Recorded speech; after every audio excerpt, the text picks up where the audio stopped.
My hands were covered in flour when the phone rang. I remember that detail so clearly because I was making apple pie, my late husband Robert's favorite recipe, the one I'd been baking every Sunday for 40 years. The kitchen smelled like cinnamon and butter, warm and safe, the way a home should smell. I wiped my hands on my apron and picked up the phone. Mrs. Catherine Williams? Yes, speaking. This is Marcus Chen from First National Bank, Fraud Prevention Department. I'm calling about some unusual activity on your account. Ma'am, did you recently apply for a personal loan of $45,000? The wooden spoon I was holding clattered to the floor. My heart stopped, then started again, pounding so hard I could hear it in my ears. I'm sorry, what? A personal loan, ma'am. Approved 3 days ago, and there are 2 more pending applications, one for $30,000 and another for $22,000. We flagged them because the pattern seemed unusual for your account history. I gripped the counter. The room tilted. Sir, I haven't applied for anything.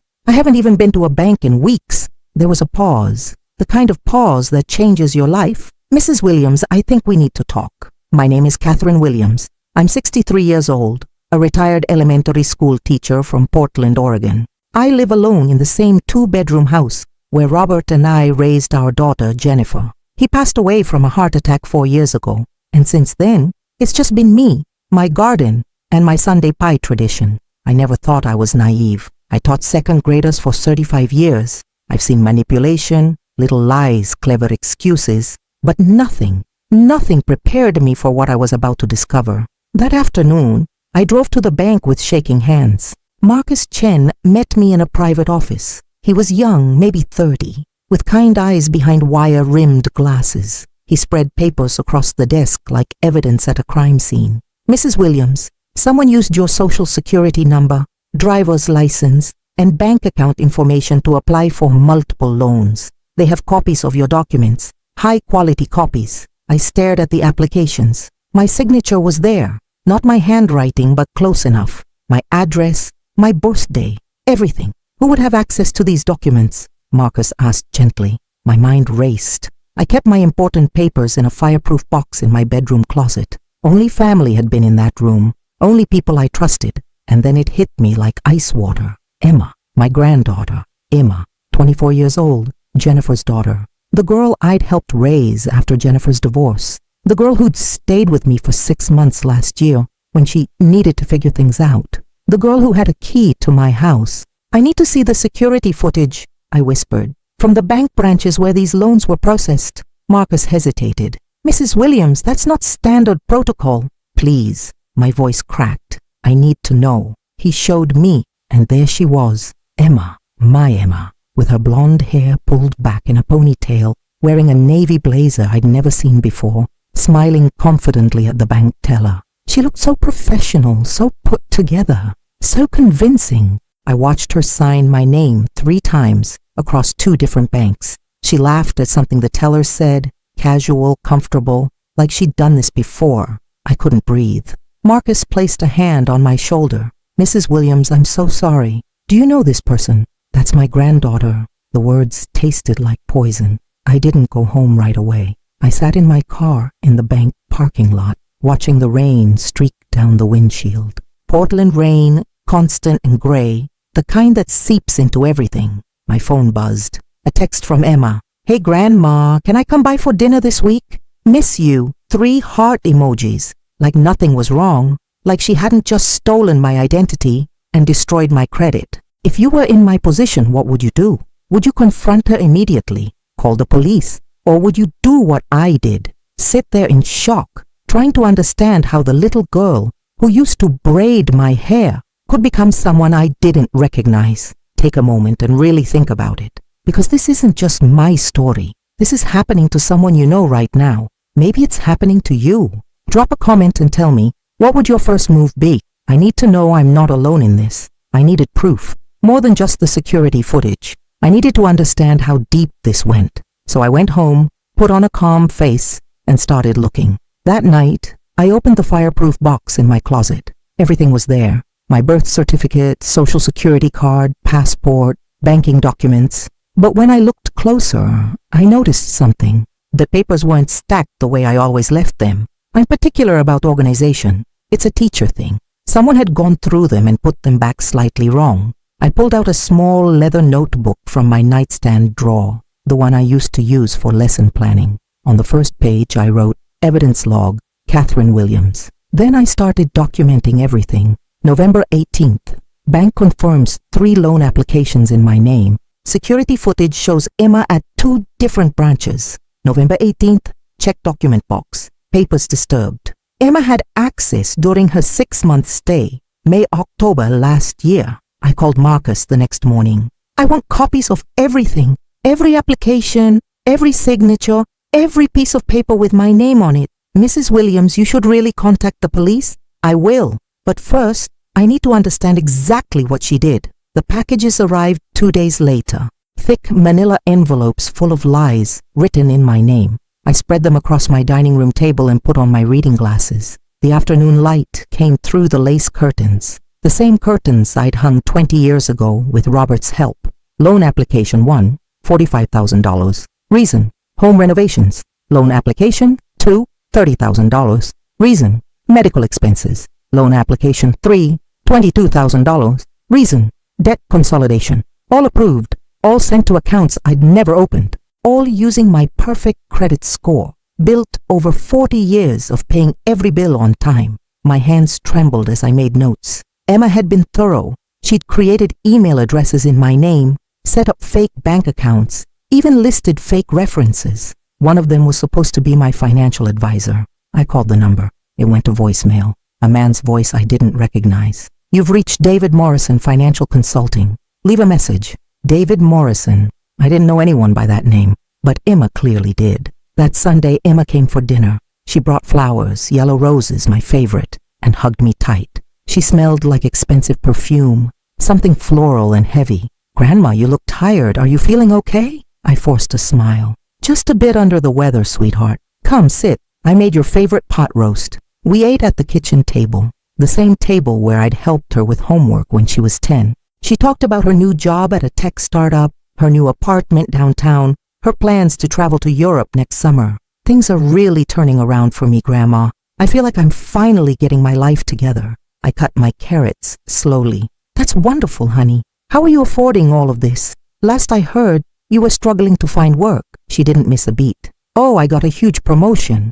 Plus, I've been really smart with my money lately. Investing, you know. Investing. With my money. I'm so proud of you, I said, the words ash in my mouth. After dinner, I watched her drive away in a brand new Honda CR-V. Silver, shiny, expensive. I added it to my notebook. November 21st, Emma driving new car. Estimated value $30,000. Timeline matches first loan approval. I couldn't do this alone. I knew that. So the next day, I did something I hadn't done in years. I called my daughter Jennifer. We hadn't been close since Robert died. Jennifer blamed me for things I still don't fully understand. Old wounds that never healed. But this was about Emma, and I needed her to know. Mom, is everything okay? Jennifer, I need to talk to you about Emma. Silence, then defensive. What about her? I told her everything. The loans, the fake documents, the security footage, the new car. I kept my voice steady, clinical, like I was reading from a textbook. When I finished, Jennifer's voice was ice. That's ridiculous. Emma would never do that. Mom, are you sure you're not just confused? You're getting older and sometimes memory. I am not confused. My voice cracked. I have bank statements. I have security footage. Your daughter committed identity fraud, Jennifer. You're trying to ruin her life because you're bitter and alone. The line went dead. I sat there holding the phone, tears finally coming. My daughter didn't believe me. Worse, she'd turned it around, made me the villain. But I wasn't going to stop.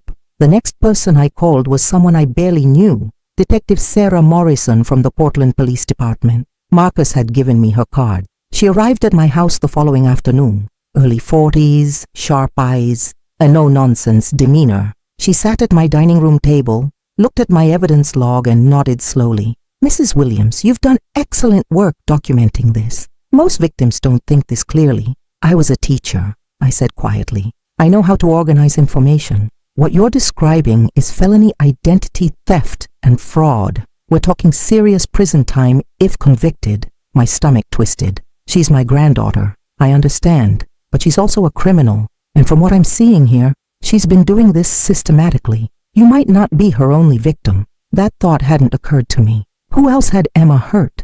Detective Morrison leaned forward. Here's what we need to do. We need more evidence. Direct evidence of her accessing your accounts or documents. Do you have security cameras? No. Then we need to catch her in the act. Would you be willing to wear a wire? My hands went cold. A wire? A recording device. We need her to admit what she did. On tape. Then we can make an arrest that will stick. I looked out the window at my garden. The roses Robert planted were still blooming, defiant against the November cold. Yes, I said. I'll do it. They set it up a week later.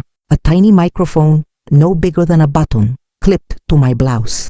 Detective Morrison sat in an unmarked van 2 houses down. I invited Emma to lunch, just the 2 of us. She arrived right on time, smiling, carrying a box of expensive chocolates from that fancy shop downtown. Grandma, I missed you. We hugged. The wire pressed against my ribs, cold and hard. We made small talk over sandwiches. I waited, watched, then carefully, I set the trap.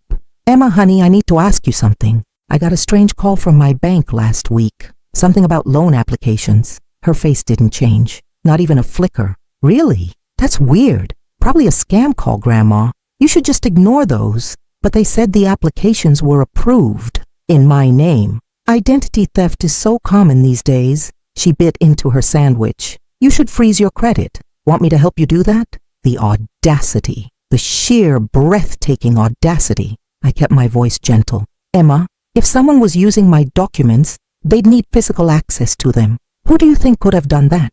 She met my eyes. Hers were blue, clear, innocent. I have no idea, Grandma, but we'll figure it out. I'll help you. I promise. She left an hour later, kissed my cheek, promised to call tomorrow. I sat in silence, the wire still recording, and felt something inside me harden into steel. Detective Morrison knocked on my door 10 minutes later. We got it.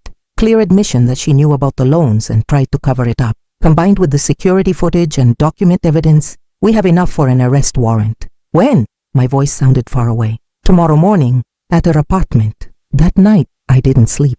I lay in bed, staring at the ceiling, listening to the rain. I thought about Emma as a baby, her tiny hand wrapped around my finger. Emma at 5, laughing as Robert pushed her on the backyard swing. Emma at 15, crying on my shoulder after her first heartbreak.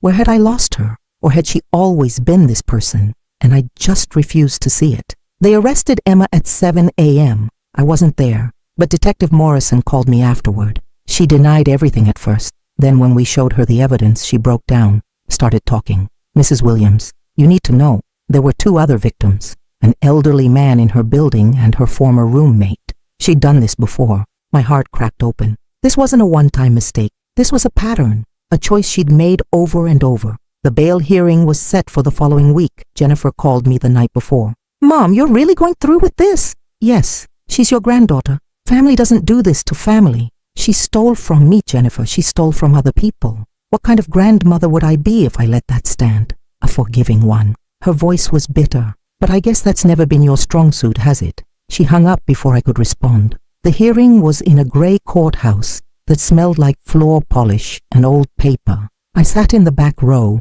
hands folded in my lap. Emma was brought in wearing an orange jumpsuit.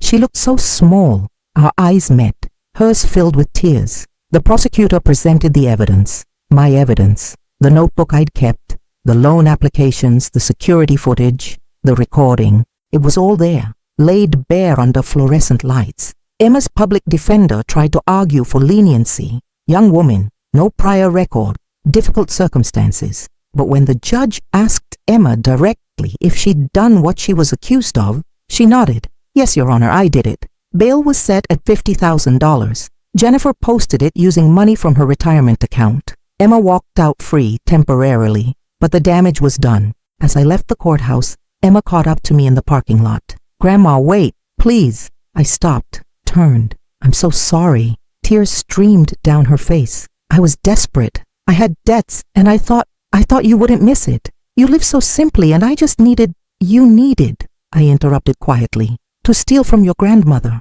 to forge my name, to lie to my face while eating my pot roast. I didn't mean to hurt you, but you did. You hurt me, Emma. You hurt those other people. And the worst part, you were willing to let me think I was going crazy rather than admit what you'd done. She sobbed harder. What do I do now? I looked at this young woman I'd loved so fiercely. You face the consequences. You make restitution. You figure out who you want to be. But you do it without me. I walked away. Each step felt like peeling off old skin. The trial was 6 months later. Emma pleaded guilty to 3 counts of identity theft and 2 counts of fraud. The judge sentenced her to 18 months in prison and 5 years probation. She was also ordered to pay back every penny with interest. Jennifer didn't speak to me for a year, but you know what? I slept better than I had in months. Today, 2 years later, I'm sitting in my garden. The roses are blooming again and I've planted new ones, red ones this time.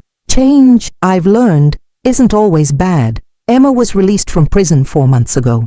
She sent me a letter. I haven't opened it yet. Maybe I will. Maybe I won't. Healing doesn't happen on anyone else's timeline. Jennifer and I talk now, carefully. We're rebuilding. It's slow, like watching a seed germinate, but it's happening. I volunteer at a community center now, teaching financial literacy to seniors. How to protect yourself from identity theft. 20 people showed up to my first class. They called me brave. I'm not brave. I'm just a woman who refused to let lies become her legacy. If you've ever been betrayed by someone you love, I want you to know something. Speaking the truth doesn't make you cruel. It makes you strong. And choosing justice over comfort doesn't mean you don't love them. It means you love yourself enough not to disappear. The hardest lesson I've learned is that sometimes the people we love most are capable of hurting us deepest. But that doesn't mean we deserve it. It doesn't mean we stay silent. You deserve to be believed. You deserve to be protected, even if you have to protect yourself. So if you're out there sitting in your car in a parking lot,